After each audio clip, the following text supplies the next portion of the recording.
Olá, tudo bem? A paz seja contigo. Hoje nós vamos dar sequência na leitura bíblica anual e o texto escolhido de hoje vai de Gênesis do capítulo 4 até o capítulo 7. E dentro desse trecho, das Escrituras, eu gostaria de destacar a história de Noé. A história de Noé, ela tinha o seguinte contexto. Os homens eles tinham se multiplicado sobre a terra, ou seja, a humanidade tinha crescido, estava povoando, se multiplicando a terra, mas houve um problema, né? A terra também se multiplicou a maldade sobre ela, né? Os homens estavam se corrompendo, cada um buscando seus próprios interesses, fazendo o que era mal, prejudicando uns aos outros. E isso se tornou tão generalizado que estava a ponto de quase 100% da humanidade estar completamente corrompida. Ou seja, ninguém mais queria saber de Deus e todo mundo se prejudicando e fazendo tudo que era mal perante o Senhor. E isso trouxe um desgosto por parte de Deus, fez com que ele derramasse juízo sobre a terra, fez com que ele declarasse, decretasse que toda a carne deveria perecer por conta da sua própria maldade. E ali teve um homem que conseguiu um livramento, que foi o próprio Noé. Noé, ele era diferente, ele andava com Deus, era um homem que permaneceu sendo justo, permaneceu fazendo aquilo que era reto diante do Senhor, e por isso ele também trouxe livramento para a vida dele. E não somente para a vida dele, mas também para toda a família, né? Noé, ele pela sua justiça, ele conseguiu salvar a si, conseguiu salvar também a família, e salvar os animais também para preservação da vida, né? Então esse era o contexto das coisas que aconteceram. Mas eu gostaria de tirar as nossas lições da própria história de Noé. No capítulo 6, nos versos de 8 e 9, nós vemos que Noé, ele achou graça diante do Senhor e que ele era um homem justo, era um homem íntegro e que andava com Deus. Ou seja, algumas atitudes que fizeram com que ele agradasse a Deus e fosse livre desse juízo, fosse livre desse mal, né? Então vamos analisar um pouquinho essas três atitudes, falar brevemente sobre elas, né? Que o objetivo é fazer um vídeo curto. Daria uma grande mensagem, mas o objetivo de hoje é fazer um vídeo curto. Então vamos começar de trás para frente. Primeiramente, Noé andava com Deus. Andar com Deus é uma coisa transformadora para as nossas vidas. Hoje nós temos uma rica oportunidade, por meio da obra que Jesus fez na cruz, de termos livre acesso à presença de Deus. Então, esse é um ponto importante para nós aprendermos e aplicarmos na nossa vida, que através das nossas orações nós podemos falar com Deus a hora que nós quisermos, tendo a certeza que Ele vai nos ouvir. Isso porque Jesus morreu na cruz do Calvário, Ele trouxe perdão para os nossos pecados e fez com que nós tivéssemos essa oportunidade de comunhão e de relacionamento. E à medida que nós dedicamos tempo para nos relacionarmos com Deus, tanto através da oração como da leitura da palavra, isso acaba transformando a nossa vida. Muda a nossa forma de pensar, muda o nosso coração e, consequentemente, muda também as nossas atitudes e muda as nossas palavras, o nosso jeito de agir e interagir com o mundo ao nosso redor. E normalmente nós vamos realmente sermos cada vez mais parecidos com Cristo, e à medida que nós vamos sendo transformados por esse relacionamento com Deus, nós temos oportunidades também de conhecê-lo cada vez mais em primeiro lugar e depois vivemos as suas promessas, vivemos as suas bênçãos, as coisas boas que ele tem preparado para nós e para todos aqueles que o amam e que querem estar na presença dele. Então, andar com Deus é fundamental para que nós possamos ter uma vida abundante e vivermos uma vida vitoriosa diante do Senhor. Esse é o primeiro ponto. Dentro dessa situação de andar com Deus, uma das coisas que acontece, como eu falei, é a transformação da nossa própria vida, que aí vai nos transformar em homens íntegros, né? Não é um homem íntegro, como é falado na palavra, e a integridade é aquela questão da mudança, de se você ter um caráter firme, um caráter forte, né?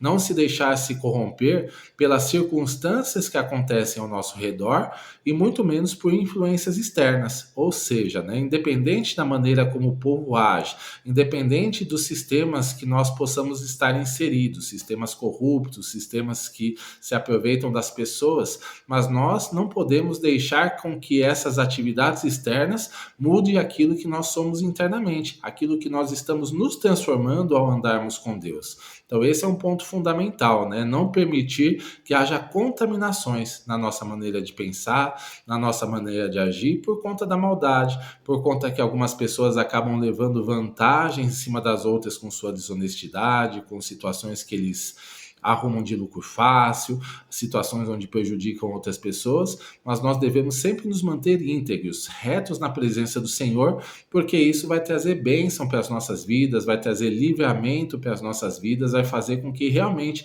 a gente tenha tudo dentro do tempo, modo e propósito que Deus tem preparado para nós à medida que nós caminhamos junto com Ele. Então, integridade de caráter também é muito importante para nós estejamos na presença do Senhor e tenhamos livramento por parte dele. E por fim vem a questão da justiça, né? Não era um homem justo, era um homem reto diante do Senhor. Isso tem muito a ver também com as nossas escolhas. Uma vez que nós temos um sistema de valores bem estabelecidos, baseados na palavra de Deus e baseados na nossa caminhada com o Senhor, isso também vai influenciar diretamente nas nossas escolhas.